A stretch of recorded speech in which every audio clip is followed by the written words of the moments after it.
안녕하십니까. SBS 기후환경 전문기자 장세만입니다. 날씨가 너무 뜨겁습니다. 불가마, 한증막 이런 표현이 과장으로 들리지 않을 정도입니다.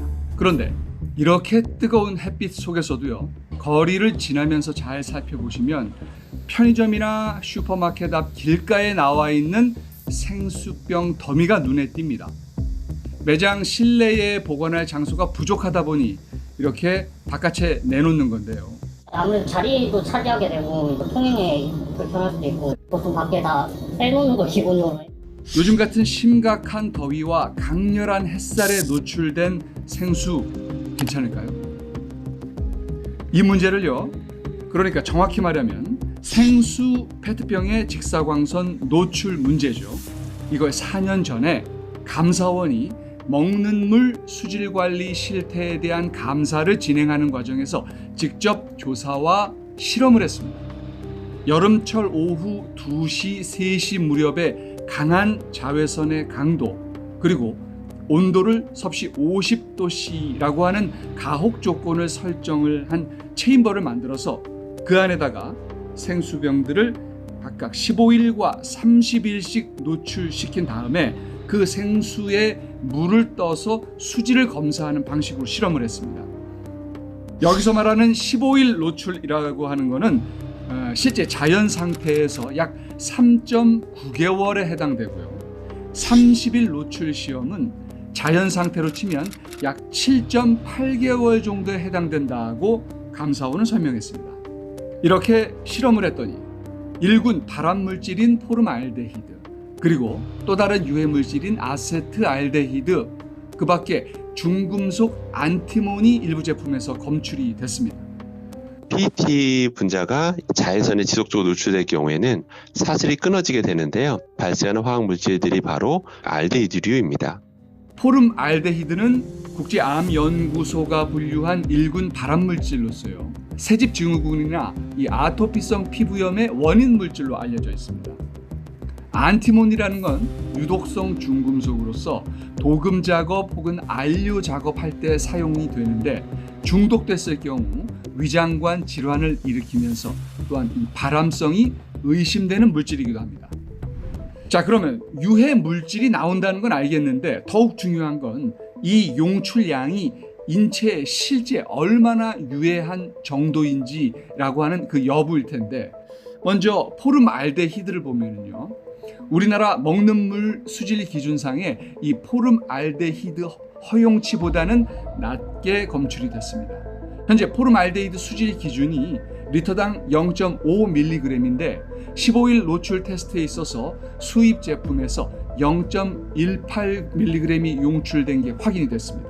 또 30일 노출 테스트에 있어서는 수입 제품 하나는 0.31mg, 국내 제품 3개 중에서 가장 높은 게 0.17mg이었습니다. 국내 기준은 충족했지만 먹는 물 수질 기준이 엄격한 나라의 기준에 따르면 좀 달라집니다. 예를 들어서 일본인데요, 일본의 허용치는 0.08mg이라서 앞서 말씀드린 4개 중에 3개는 일본 기준을 초과합니다. 중금속 안티몬의 용출량은 어땠을까요? 15일 노출에서 0.003에서 0.004mg 정도가 나왔고요. 30일 노출 시험에서는 0.001mg에서 0.003mg 정도가 나왔습니다. 그런데 안티몬이나 아세트알데히드의 경우에는 국내 수질 기준이 없습니다. 반면 이 안티몬에 대해서는 허용 기준을 갖춘 나라들이 꽤 있습니다. 호주가 0.003, 미국이 0.006, 일본이 0.015. 그러니까 호주가 아주 특히 강화된 규정을 갖고 있는 셈인데요. 이런 나라들에 비추어 보면 미국이나 일본 허용치를 초과한 제품은 없었습니다.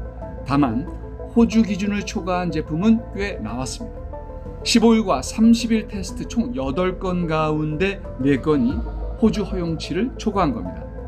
이런 수치들이 의미하는 바는요, 당장 햇빛에 노출된 생수를 먹어서는 안 된다라기보다는 요즘처럼 높은 온도와 강한 자외선에 장기간 노출될 경우에 페트병 내부에 들어있던 이 유해 물질들이 실제로 녹아 나온다는 경향성이 사실로 드러났다는 겁니다.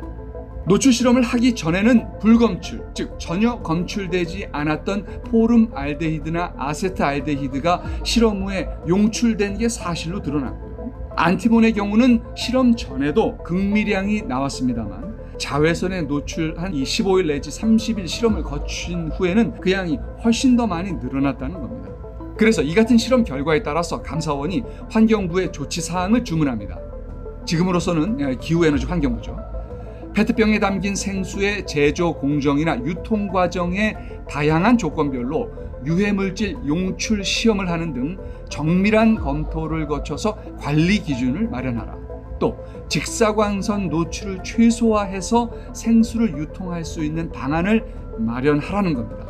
그에 따라서 기후부가 법규 개정 및 시행을 하기까지 4년이 걸렸습니다. 먹는 샘물 표시 기준 고시 개정안이 지난주였죠. 7월 31일부로 시행이 된 겁니다. 기존에는요, 차갑고 어두운 냉암소에 위생적으로 보관하라고 하는 원칙만 있었는데 앞으로는 실내 공간에 직사광선이 들어오는 창가에서 떨어뜨려 보관하도록 의무화하고요. 또 창문이 있을 경우 창문에 빛을 맞는 장치를 설치하도록 했습니다.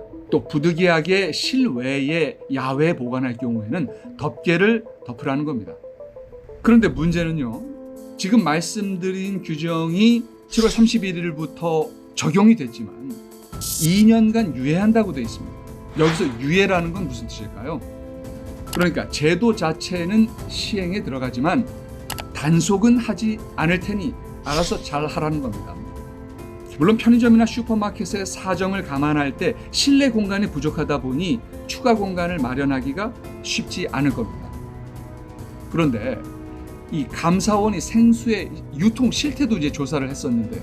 서울 시내 소매점과 편의점 가운데 무작위로 270곳을 점검을 했더니 100곳이 넘는 점포, 그러니까 37%에서 페트병에 담긴 생수를 야외 직사광선 환경에 그대로 노출한 채 보관 중이라는 겁니다. 이렇다면은 실내 공간을 당장 마련하기는 어렵더라도 실외 보관 시에 덮개 의무화라고 하는 조항은 당장 시행할 수 있는 조치지 않습니까? 단순히 높은 온도뿐만 아니라 이 직사광선에서 자외선이 큰 역할을 하기 때문에 덮개로 가리는 것만으로도 상당한 효과를 볼 수 있다는 측면에서는 참 아쉬운 조치입니다. 제가 감사원에서 실험을 한 게 4년 전, 즉 2022년이라고 말씀을 드렸지만 사실 그게 처음이 아니었습니다. 전문가들 사이에서는 이미 10년도 훨씬 전에 이게 의심스러운 문제로 제기가 되어 왔습니다. 그래서 지난 2013년에 이미 국립환경과학원이 실험을 벌였고요. 그 결과 아세트알데히드가 역치값 이상으로, 즉 사람이 코로 냄새를 맡을 수 있는 수치 이상으로 용출된다는 게 확인이 돼서 여름철 고온 노출을 피해야 한다는 결론을 내린 바 있습니다. 그때부터 치면 문제 제기와 과학적 실험을 거쳐서 고시 개정이 이루어지기까지 13년이 걸린 셈인데 여기서 또 2년을 유예한다고 하니 이건 너무 지나치게 소극적인 대응이 아닌가, 이런 생각을 좀 떨칠 수가 없습니다. 업계에서라도 자발적인 조치가 이루어지길 기대해 봅니다.